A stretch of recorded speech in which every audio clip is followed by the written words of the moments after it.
Assalamualaikum warahmatullahi wabarakatuh. Berjumpa kembali dengan Tukang Rumah Channel. Kali ini Tukang Rumah Channel mau berbagi video atau berbagi pengalaman cara plester tembok bata merah langsung diaci, bisa cepat dan rapi hasilnya. Cara plester dinding ini ada berbagai macam cara atau ada berbagai macam metode, caranya berbeda-beda. Di setiap daerah tentunya cara plester tembok atau cara plester dinding ini caranya tidak sama. Sama juga seperti saya, waktu di kampung saya cara plester tembok itu kita menggunakan cara kamprot atau metode kamprot, menggunakan cetok. Nah, di tempat saya kerja yang sekarang ini tidak ada orang plester tembok atau plester dinding menggunakan metode kamprot. Semua menggunakan cara seperti ini, menggunakan roskam besi dan penada seperti ini, kemudian dioserkan seperti ini. Mula-mula saya juga merasa kaku juga dengan menggunakan cara seperti ini, sebab dulunya saya sudah terbiasa plester tembok dengan cara dikamprot menggunakan cetok. Tapi lama-lama setelah saya belajar, lama-lama sudah terbiasa menggunakan metode seperti ini, lagi mudah. Tapi bagaimanapun caranya tujuannya sama, yaitu agar pekerjaan kita lebih cepat dengan hasil yang rapih dan dinding yang berkualitas dan tidak mudah retak. Jadi terserah Anda mau menggunakan cara seperti apapun, yang penting hasilnya bisa cepat dan rapih. Tonton videonya sampai habis agar tidak gagal paham. Jangan lupa dukung terus channel ini dengan cara like, subscribe, dan tekan tombol lonceng notifikasinya agar Anda tidak ketinggalan dengan video-video terbaru dari kami. Dan kami terus bersemangat untuk membuat video-video terbaru yang bermanfaat untuk kita semua. Karena like dan subscribe itu gratis, tidak bayar. Like dan subscribe akan sangat membantu untuk kemajuan channel ini ke depannya agar semakin maju dan terus berkembang dan terus membuat video-video terbaru tentunya yang bermanfaat untuk kita semua. Cara membuat sudut plesteran juga banyak cara, yaitu dulu saya selalu membuat sudut plesteran menggunakan catok atau menggunakan link besi. Kalau di sini cara membuat sudut plesteran ini menggunakan cara seperti ini, dengan cara kayu jidarnya atau kayu penggarisnya itu diesek-esek, kemudian kayu itu melekat sendiri ke tembok karena adukan masih belum kering atau masih dalam keadaan basah. Jadi kalau adukan masih dalam keadaan basah, tentunya penggaris akan menempel sendiri ke tembok seperti ini, tidak usah dipegang, tidak usah dicatok-catok. Khusus untuk pemula, kalau membuat sudut plesteran seperti ini usahakan menggunakan waterpass. Karena kalau yang sudah profesional tentunya tinggal melihat bagian frame tingkap atau bagian kusen jendela ini yang sudah ditimbang lurus. Jadi kalau untuk pemula sebaiknya menggunakan waterpass, ditimbang dulu, ditegakkan, baru kemudian di plester seperti ini. Kalau adukannya sudah penuh seperti ini, selanjutnya kita gosok atau kita esek-esek menggunakan papan gosok atau gosokan sambil dipegang kayu jidarnya ini agar tidak jatuh seperti ini. Kalau sudah digosok rata, selanjutnya kita cabut kayu penggaris ini atau kayu jidar ini dengan cara ditarik ke atas ataupun ditarik ke bawah seperti ini. Sudah jadi sudutnya. Selanjutnya kita esek-esek lagi menggunakan kayu jidar ini agar sudutnya bisa lurus dan bagus dan juga bisa rapih. Oke, selanjutnya kita buat sudut plesteran yang bagian atas jendela aluminium ini. Sama juga dengan cara diesek-esek seperti ini. Selanjutnya kita lihat diluruskan sama tingginya dengan kusen jendela aluminium yang di luar sana. Selanjutnya kita isi dengan adukan bagian yang masih belum penuh ini agar ini plesteran yang di atas bisa penuh. Untuk selanjutnya nanti kita gosok atau kita esek-esek lagi menggunakan gosokan atau papan gosok. Cara plester dinding ini banyak sekali sebutan, di setiap daerah berbeda-beda atau tidak sama. Contohnya di kampung saya cara plester tembok ini biasa kita menyebutnya dengan sebutan cara neplok tembok. Ada juga yang menyebutnya dengan cara melepo tembok. Ada juga yang menyebutnya dengan cara memplester tembok. Ada juga yang plaster tembok. Sama saja plaster dinding ataupun plaster tembok. Khusus untuk pemula saat kita membuat pekerjaan plester tembok atau plester dinding, kalau yang di plester itu tembok bata merah seperti ini, usahakan sebelum kita plester dinding atau temboknya disiram air secukupnya, karena karakter batu bata atau bata itu berbeda-beda, yaitu kalau bata merah akan banyak menyerap air. Jadi sebelum plester sebaiknya disiram air sampai secukupnya. Karena kalau plester tembok bata merah seperti ini, kalau kita menyiram airnya tidak cukup, tentunya kita akan kesulitan untuk memplester dinding. Sebab bata merah ini terlalu menyerap air. Jadi kalau tidak benar-benar disiram dengan basah, nantinya plesteran hasilnya tidak bagus dan susah untuk meratakan plesteran tembok ini. Lain halnya kita plaster pada tembok batako. Batako tidak terlalu menyerap air, jadi kalau menyiram pun sedikit saja. Ataupun kalau dindingnya masih belum kering, tidak perlu disiram juga nggak apa-apa kalau batako. Sebab kalau disiram juga nantinya terlalu basah, susah juga untuk diplaster, jadi lambat kerjanya. Khusus untuk pemula, kalau mau belajar cara plester tembok atau cara plester dinding dengan cara seperti ini, yaitu caranya seperti ini. Temboknya disiram dulu sampai basah secukupnya, kemudian kita osirkan adukan ini seperti ini menggunakan roskam besi dan penadah seperti ini. Khusus untuk pemula, usahakan sebelum plester tembok, usahakan dibuat kepalaan dulu. Bisa menggunakan adukan, bisa juga menggunakan paku. Kali ini saya membuat kepalaan plesteran ini menggunakan paku beton dengan cara ditimbang tegak dulu, bisa menggunakan waterpass, bisa juga menggunakan lot atau digantung lotnya. Kemudian ditarik benang dari ujung ke ujung, kemudian dikasih kepalaan juga. Ini saya menggunakan paku beton saja, jadi lebih mudah bagi saya, lebih cepat. Kita kasih 3 baris kepalaan, yaitu satu baris di bagian atas, satu baris di bagian tengah, satu baris di bagian bawah. Kemudian ditarik benang dari ujung ke ujung tembok. Selanjutnya dikasih mak atau dikasih kepalaan juga yang bagian tengahnya. Untuk jaraknya disesuaikan saja menurut selera Anda, yang penting ada kepalaannya atau ada maknya. Karena mak atau kepalaan itu berperan penting untuk mendapatkan hasil plesteran yang bisa tegak lurus, rapih, dan bagus.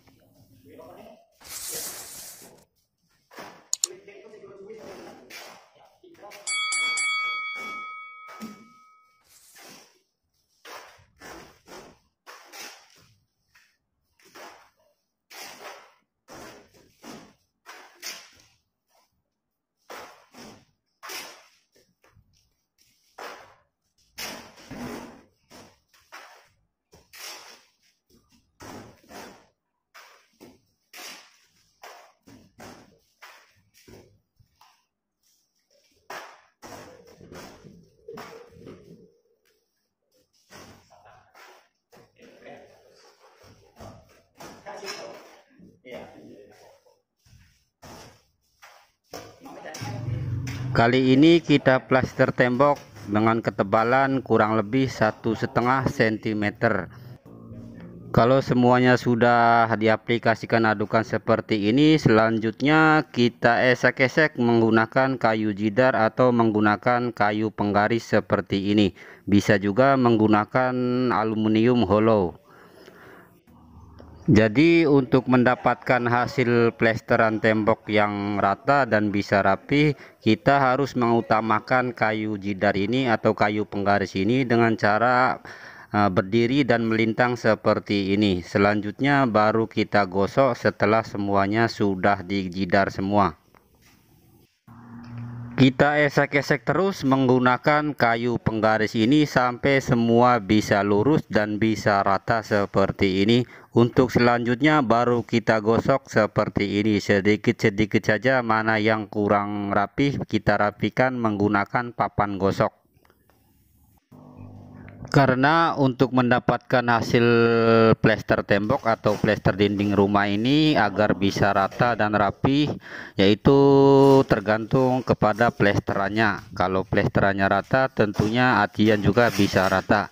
Karena acian hanya melapisi kulit tembok bagian luar saja. Jadi kalau plesterannya rata, tentunya acian juga bisa rata, bisa bagus dan bisa rapi.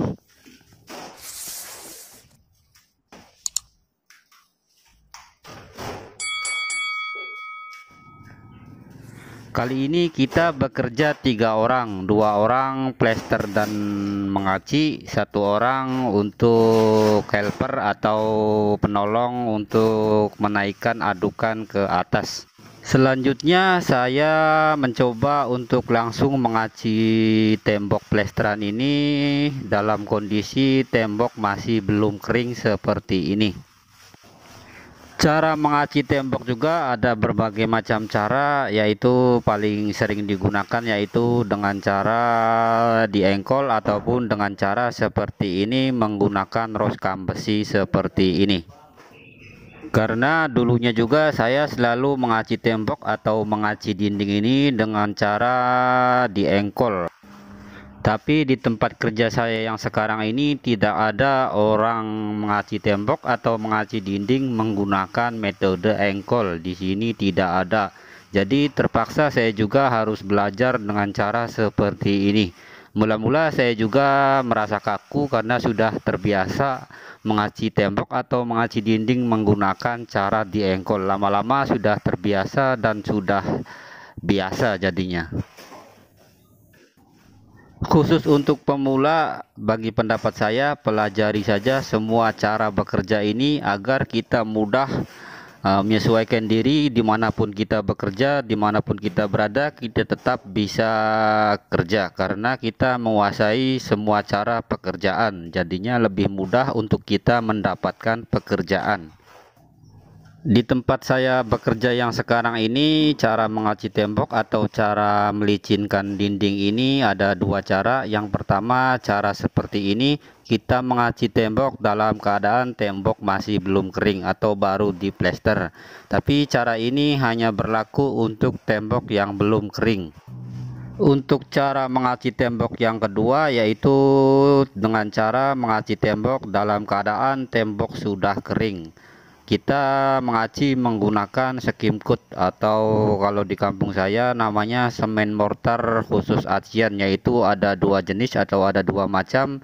Yang pertama semen acian kasar atau dasaran, yang kedua yaitu semen khusus acian finish atau halus atau untuk bagian akhir. Tapi bagi pendapat saya, cara yang pertama atau cara seperti ini kita akan lebih cepat untuk membuat pekerjaan mengaci tembok atau mengaci dinding dengan hasil yang bagus, halus, mulus, dan lurus tentunya. Untuk cara mengaci tembok seperti ini, kita menggunakan campuran kapur pabrik dicampur dengan semen dengan campuran kurang lebih kapur 70%, semen biasa 30%. Cara mengaci tembok atau cara menghaluskan acian tembok seperti ini bagi pendapat saya lebih cepat dan lebih mudah untuk dipelajari. Khususnya untuk pemula, cara seperti ini akan lebih mudah untuk belajar mengaci tembok. Di video kami sebelumnya banyak orang berkomentar di kolom komentar yaitu meragukan kekuatan acian dengan cara seperti ini. Tapi bagi pendapat saya, acian tembok atau licinan tembok itu yang penting cat bisa menyerap dengan sempurna ke dalam acian tembok.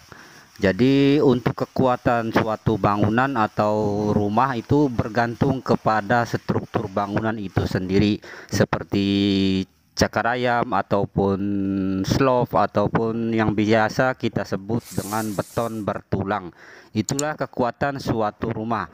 Sedangkan dinding atau tembok hanyalah sebagai penyekat atau penutup antar ruangan.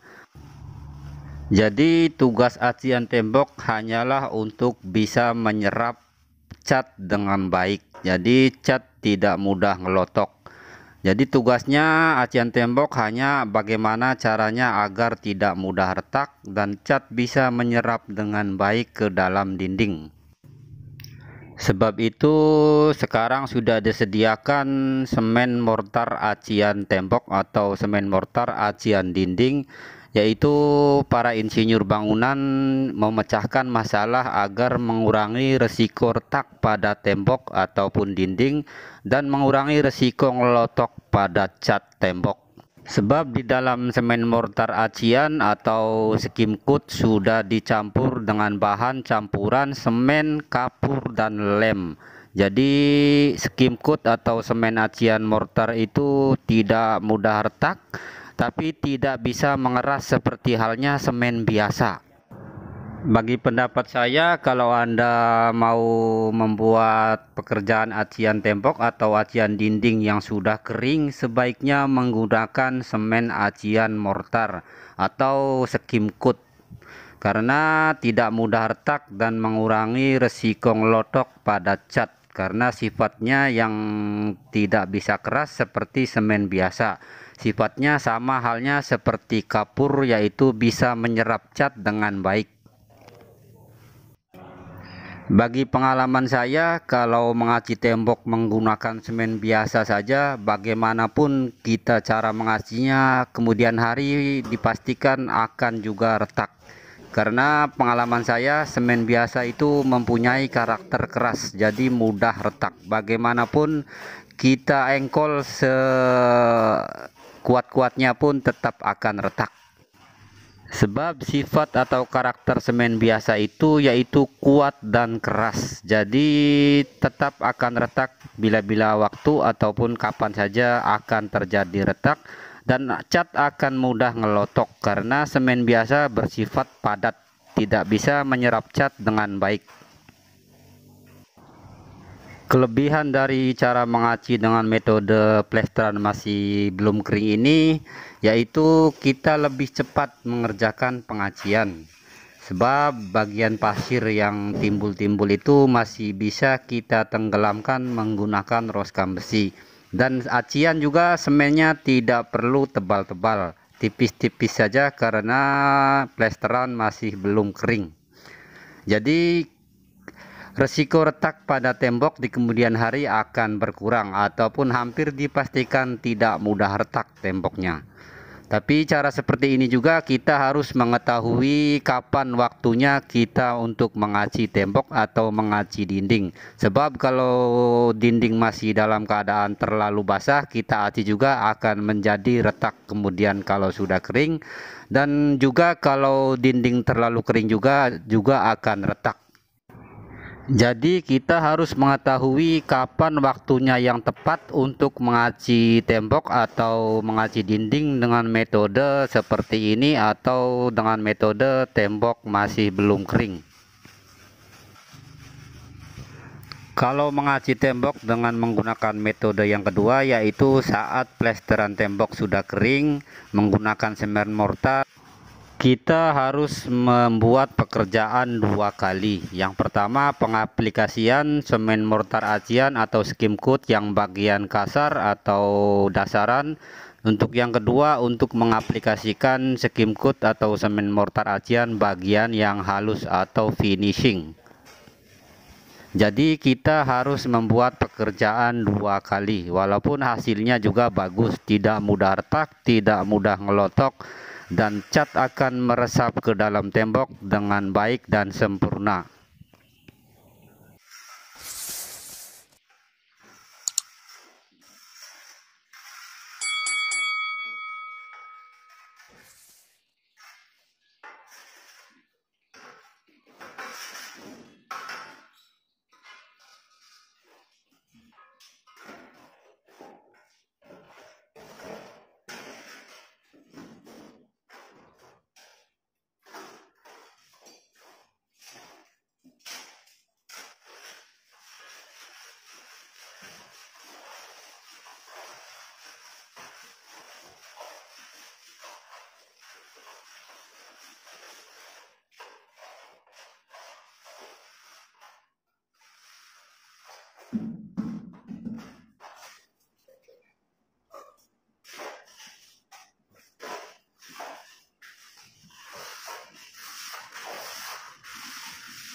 Khusus untuk pemula, kalau mau belajar cara mengaci tembok atau cara melicinkan tembok dengan cara seperti ini, dengan cara yaitu dioserkan seperti ini. Kita oserkan acian ini dengan cara menggunakan roskam besi seperti ini. Kita aplikasikan adonan acian ini secara merata seperti ini. Cara ini akan lebih mudah dipelajari khususnya untuk pemula, karena cara ini tidak perlu lagi kita untuk mengengkol ataupun mengamplas ataupun dilap-lap menggunakan kain ataupun dia sekesek menggunakan kertas semen. Semuanya tidak perlu. Seperti ini saja sudah jadi dan tidak mudah retak, tidak mudah ngelotok, dengan hasil acian yang bagus, mulus, bisa rata dan tidak mudah retak. Tentunya cat juga akan menyerap dengan baik ke dalam acian tembok ini. Tapi kalau Anda mau mengaci tembok menggunakan semen mortar acian atau skim coat, sebaiknya mengaci di saat plesteran sudah kering akan lebih bagus. Cara ini hanya berlaku untuk campuran kapur dan semen saja. Jadi kalau Anda mau mengaci tembok yang sudah kering, sebaiknya menggunakan semen mortar acian ataupun skim coat. Skim coat atau semen mortar acian itu bersifat lentur, tidak bisa keras seperti semen biasa. Jadi kalau masih ada yang kurang rata, Anda juga sebelum mengecat tembok Anda bisa mengamplasnya dengan mudah. Lain halnya menggunakan semen biasa. Kalau tidak rata, tentunya kita akan kesulitan untuk mengamplas karena sifat semen biasa yaitu keras dan padat, tapi mudah retak, mudah pecah.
Oke, plester tembok dan cara mengaci dinding sudah selesai. Cukup sekian dan terima kasih. Semoga bermanfaat. Jangan lupa Dukung terus channel ini dengan cara like, subscribe, dan tekan tombol lonceng notifikasinya agar Anda tidak ketinggalan dengan video-video terbaru dari kami, dan kami terus bersemangat untuk membuat video-video terbaru yang bermanfaat untuk kita semua. Wassalamualaikum warahmatullahi wabarakatuh.